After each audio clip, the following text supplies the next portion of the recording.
Assalamualaikum warahmatullahi wabarakatuh.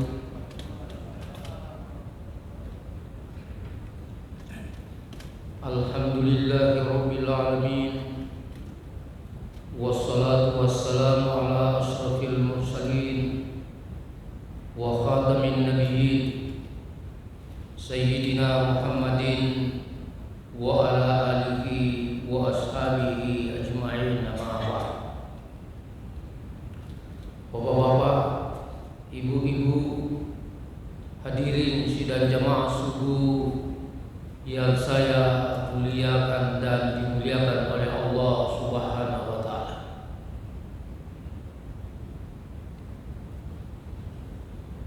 Ada seorang laki-laki datang di hadapan Rasulullah lalu bertanya. Pertanyaannya laki-laki itu adalah, "Madin, apakah agama itu?" Rasulullah menjawab, "Husnul khuluq, akhlak yang mulia." Orang itu belum puas. Datang lagi di sisi kanan Rasulullah lalu bertanya dengan pertanyaan yang sama, "Madin, apakah agama itu?" Rasulullah menjawab, "Husnul khuluq, akhlak yang mulia." Laki-laki itu belum puas. Datang lagi di sisi kiri Rasulullah dan bertanya dengan pertanyaan yang sama, "Madin, apakah agama itu?" Rasulullah menjawab, "Husnul khuluq, akhlak yang mulia." Orang itu belum puas, datang lagi di belakang Rasulullah dan mengulangi pertanyaannya, "Madin, apakah agama itu?" Rasulullah menoleh ke belakang lalu mengatakan, "Apakah Anda tidak percaya? La tabda, jangan marah." Bapak-bapak, ibu-ibu, kalau kita perhatikan dialog orang ini bersama dengan Rasulullah, maka inti agama itu adalah husnul khuluq, akhlak yang mulia. Semestinya semakin bagus agama seseorang, semakin bagus akhlak, semakin bagus sholatnya seseorang, sholat tahajudnya, sholat duhanya, bacaan Al-Qur'annya, fikirnya, semestinya semakin bagus akhlak.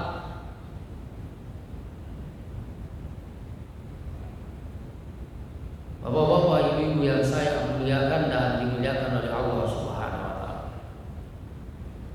Saya alumni Pondok Pesantren Asadiyah Sengkang.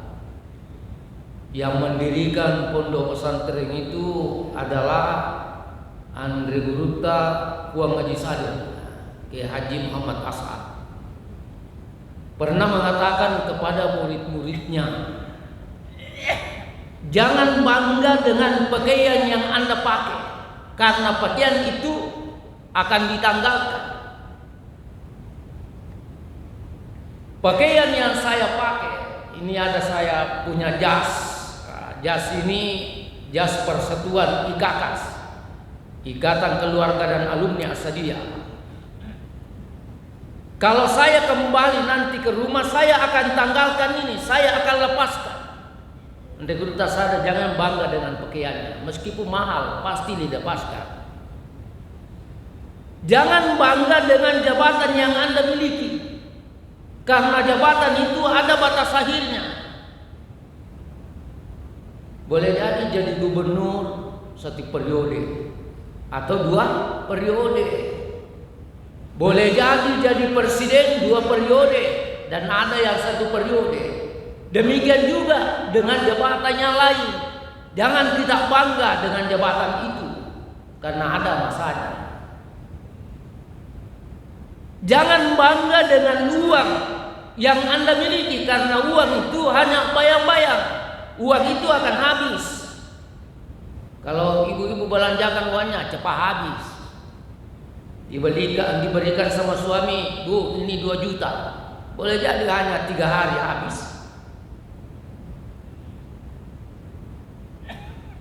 Tetapi andai kata saya mengatakan, banggalah dengan diri Anda, banggalah dengan akhlak yang Anda miliki, karena di mana Anda berada, kamu bersama dengan akhlakmu. Dan orang yang bagus akhlaknya akan dimuliakan, akan dihormati oleh Allah Subhanahu wa taala. Makanya pemberian yang paling baik yang diberikan orang tua kepada anaknya ada dua di antaranya. Yang pertama, akhlakul karimah, akhlak yang mulia. Itu orang tua kita dahulu, dia ajar anaknya, nah, kalau datang kau di rumahnya om atau lebih tua dari kamu, tabe-tabe nak, tabe-tabe. Kau juga kau bola antawe, ketoi, napa mak beres lah. Pakasing itu damu, napa mak bicara. Ya. Kau hormati orang tua, muliakan yang muda. Itu ampe-ampe makasih. Ya. Makanya orang tua kita dahulu luar biasa itu Pak. Ampe-ampe nah. Nah sabak kau makasih ampe na yerol jata terompo ke ini tomatoy. Kalau disebut-sebut bagus akhlaknya anak itu, maka kembali kepada orang tuanya.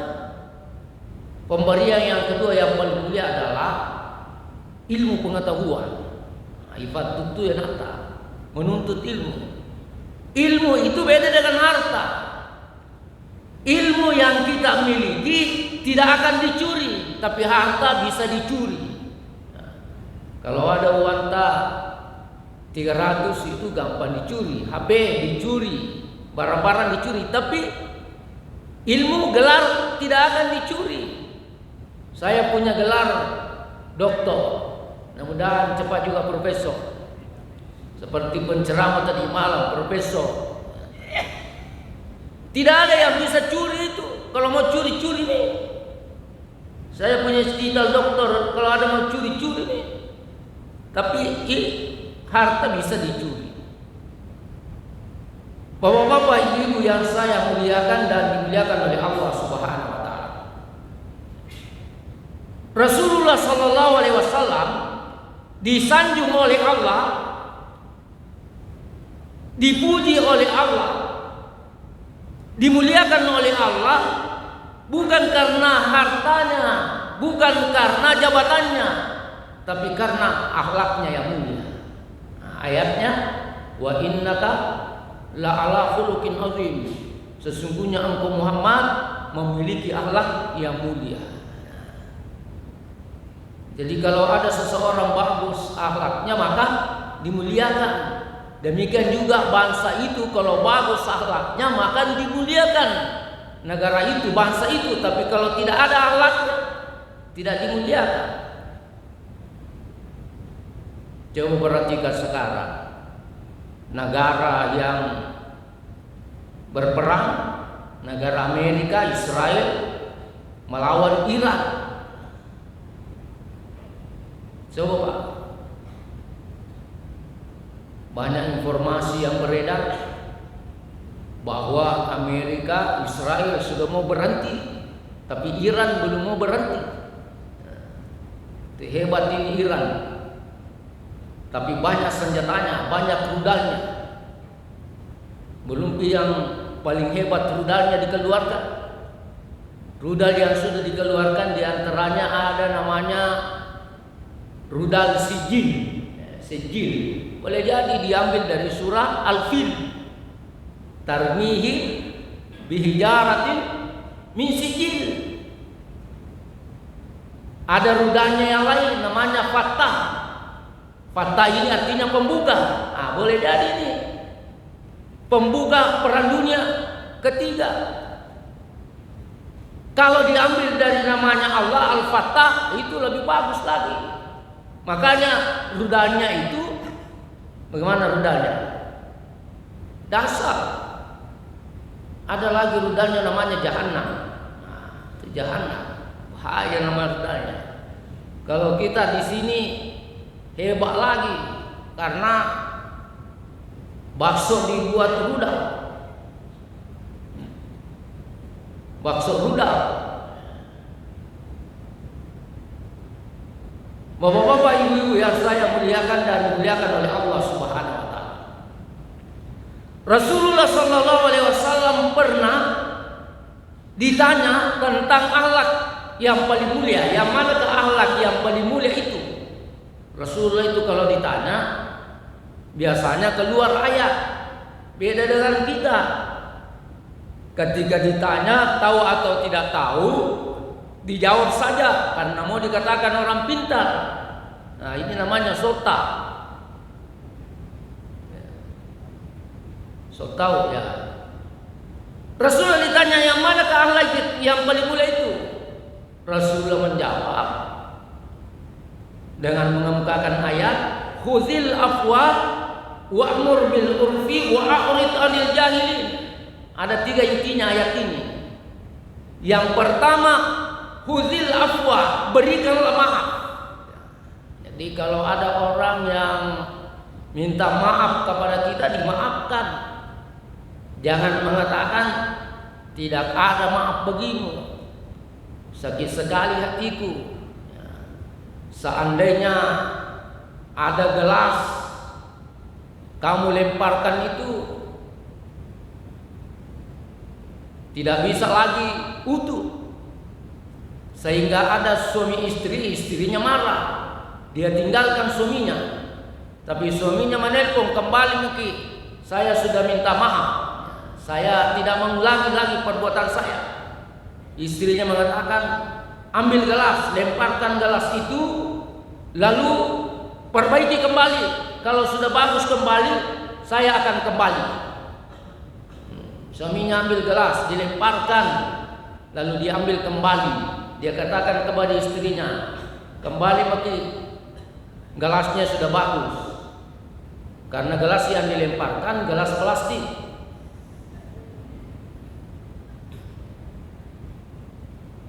Berikanlah maaf. Alhamdulillah, iman tadi ketika membaca surah yang dibaca itu adalah surah Yusuf.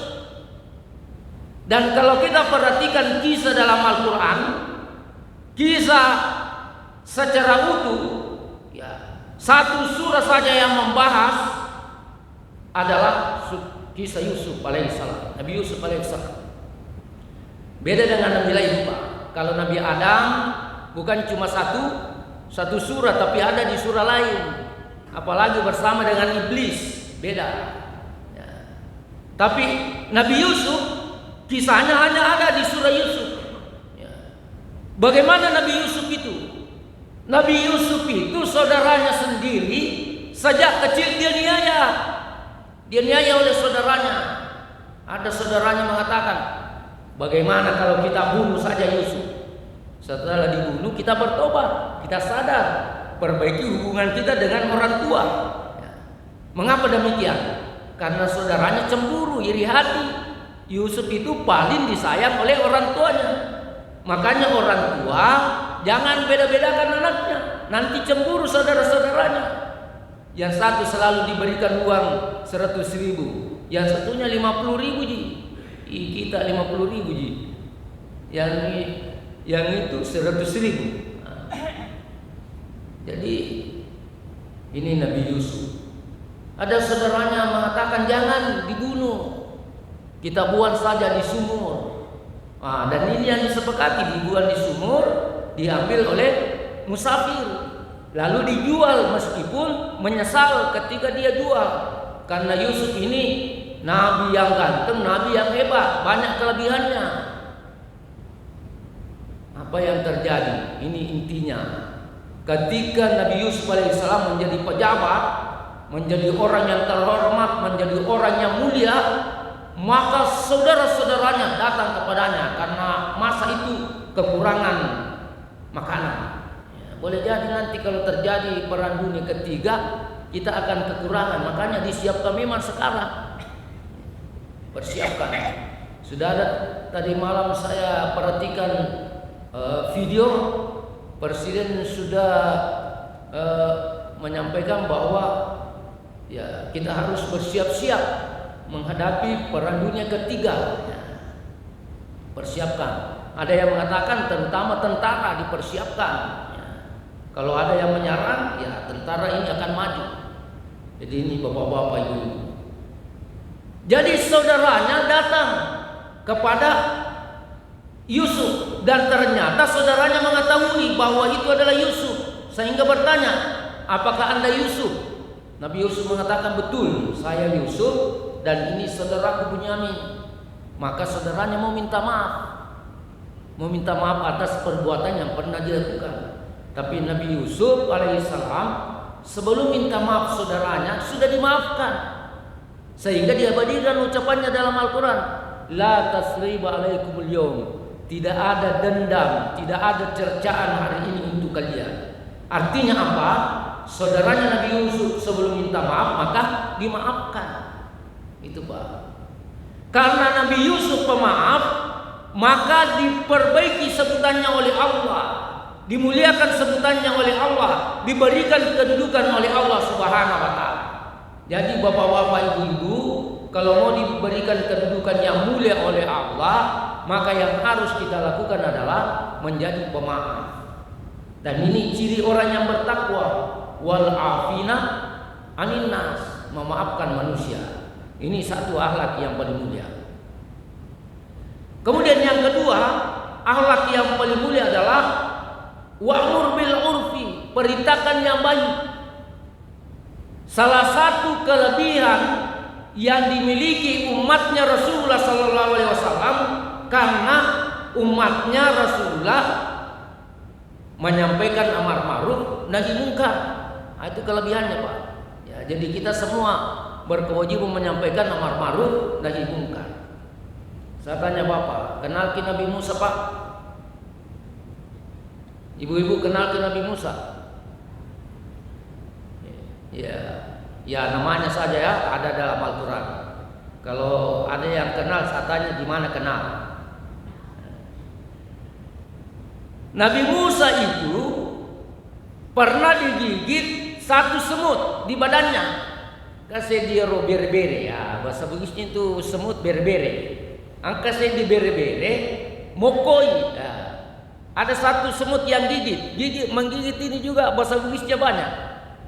Naukoi, naikini, natuai. Nah, ada satu semut gigit di badannya. Tapi Nabi Musa jengkel, dia angkat tangannya. Nah penasapuru diusap begini, banyak semut yang mati.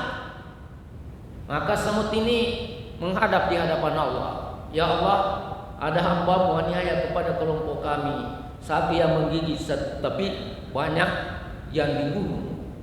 Dipanggil Nabi Musa, betul kau lakukan itu? Nabi Musa mengatakan betul. Memang satu yang menggigit tapi yang lainnya menonton.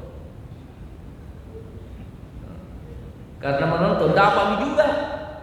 Dan memang ajaran agama kita mengatakan kalau lihat kemungkaran, roba dengan tangannya, dengan kekuasaannya. Kalau tidak mampu dengan lisannya. Kalau tidak mampu dengan lisan tutur kata yang baik, maka dengan hatinya didoakan, mudah-mudahan berubah. Jadi kita semua berkewajiban menyampaikan amar ma'ruf nahi munkar. Kemudian yang ketiga, akhlak yang paling mulia adalah wa'arid 'anil jahilin, berpaling dari orang-orang yang jahil. Orang jahil itu kurang ilmunya.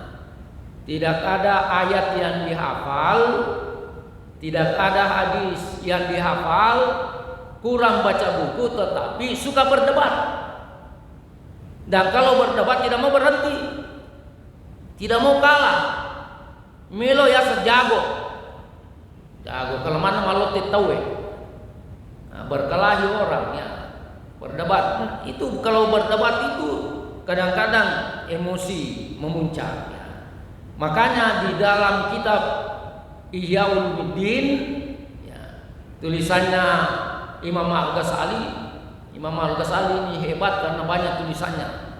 Di situ dikatakan bahwa kalau ada orang berdebat, berada di pihak yang benar lalu berhenti, maka dibangunkan istana yang paling tinggi di surga. Nah, itu luar biasanya Pak. Kalau seandainya ada orang yang berdebat, dia salah lalu berhenti karena mengetahui kesalahannya, maka dibangunkan istana yang rendah di dalam surga. Itu kelebihannya kita meninggalkan yang namanya perdebatan, karena sangat bahaya, berpotensi berkelahi. Sedikit jauh, sedikit pada. Melo mana yang menang? Bapak-bapak, ibu-ibu yang berbahagia. Ya, ini akhlak yang mulia. Bahkan ini terakhir, ya, kalau kita pakai cermin ada doa yang bagus kita baca. Allahumma ahsanta khalqi wa hassin khuluqi. Ada yang baca Allahumma ahsanta khalqi wa hassin khuluqi. Ya Tuhanku, sebagaimana Engkau perbaiki ciptaanku, maka perbaikilah akhlak. Ya, itu luar biasa Pak. Engkau tahu macam ini yang baca cenderung rara. Ia pada makasihmatan yang ku yanaita kun fayakun. Sambaran. Ya. Jadi kita baca sikir-sikir bapak-bapak, ibu-ibu. Sekira ini yang saya sampaikan terakhir, ini oleh-oleh. Kita sudah i'tikaf tadi malam, ya, saya tahu di sini dan alhamdulillah di beberapa masjid.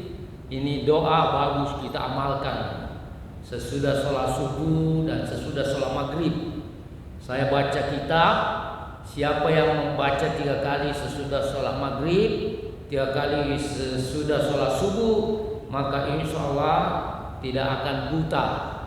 Yang kedua, tidak akan kena penyakit kulit. Yang ketiga, tidak akan stroke. Yang keempat, tidak akan gila. Nah, mudah itu. Subhanallah wa bihamdihi, subhanallahil azim wa bihamdihi, wala haula wala quwata illa billahil aliyyil azim. Itu saja. Tiga. Subhanallah wa bihamdihi, subhanallahil azim wa bihamdihi, wala haula wala quwata illa billahil aliyyil azim. Dan ini zikir subhanallah wa bihamdihi, subhanallahil azim wa bihamdihi. Zikirnya malaikat, ringan diucapkan tapi berat dalam timbangan.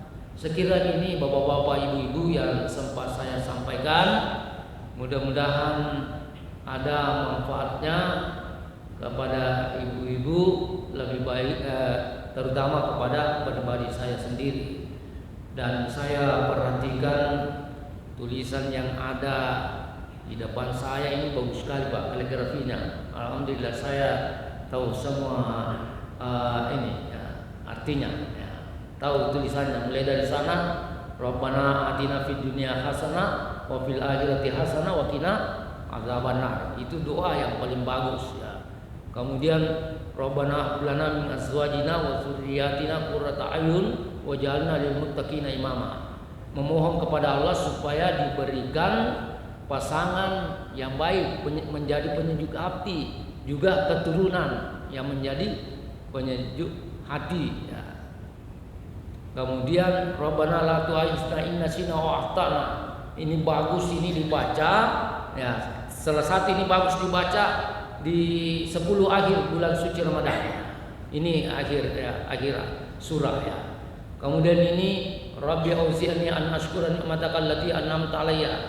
Ini saya perhatikan di dalam doa-doa, lebih bagus diamalkan ini ketika berumur 40 tahun ya.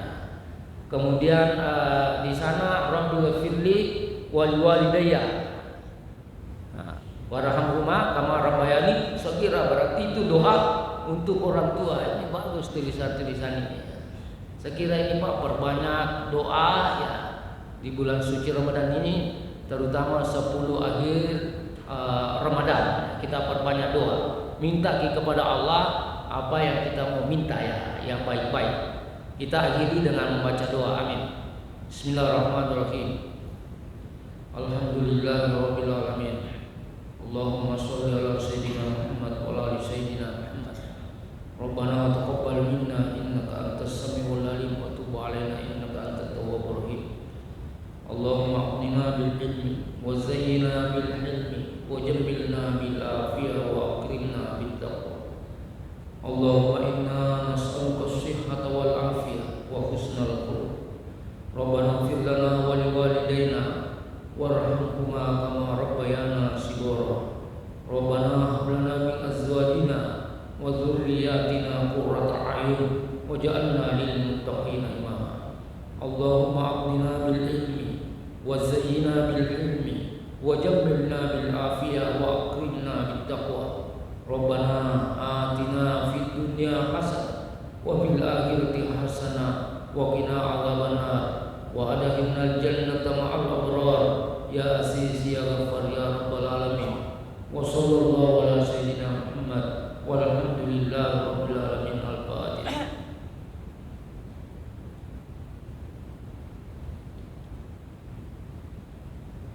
Akhirul kalam wabillahi taufiq was sa'adah. Assalamualaikum warahmatullahi